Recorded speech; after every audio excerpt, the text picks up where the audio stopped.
bienvenue pour ce nouvel épisode de Pokéstory. Je sais, ça fait longtemps que j'ai plus fait de vidéo.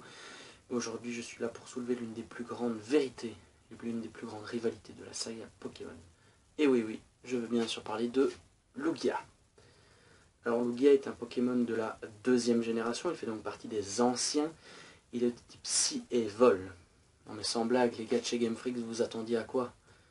Ah non, il sait parler par télépathie, ouais, donc il est de type Psy. Non mais franchement, vous n'êtes pas sérieux. Enfin bon, passons, ne nous attardons pas là-dessus pour le moment. Il faut savoir aussi que Lugia n'est pas comme nous les ados, il n'est pas à l'aise, il est débordé. Entre garder 3 oiseaux, entre protéger sa caverne contre des mecs avec le symbole R sur le front, et affronter son plus grand rival, je veux bien sûr parler de Ho-Oh. Ho-Oh est donc le plus grand rival de Lugia. Mais bon, continuons sur le sujet. Alors il faut savoir aussi que Lugia et Ho-Oh sont les gardiens d'un trio légendaire. Notamment Ho-Oh garde Raikou, Entei et Suicune. Quant à Lugia, il garde Elector, Sulfura et Articodin. Mais je vous vois venir, vous allez me dire, ouais, bon, c'est quoi le rapport entre des chiens et des oiseaux, quoi? Ben, le rapport, il est tout simple, c'est que tous les 6 sont du même type. Enfin, je vais m'expliquer. Comme vous le savez, vous avez déjà tous entendu parler de l'histoire de la tour cendrée. Comme quoi, Raikou aurait été la foudre qui s'est abattue, Entei aurait été le feu qui s'est propagé, et Suicune l'eau qui a sauvé la ville. Eh ben, si je vous disais que les 3 oiseaux légendaires ont le même pouvoir. Ah oui, Elector et Sulfura ont le même pouvoir, sauf que pour Articodin, même s'il est de type glace, il a quand même la possibilité d'apprendre les attaques eau. Donc ça peut encore marcher. Donc voilà. Alors aussi, si ce Pokémon est si puissant, pourquoi est-ce qu'il reste tout le temps caché? Tout simplement parce que Arceus trouvait que son pouvoir était bien trop grand pour rester à la surface de la Terre.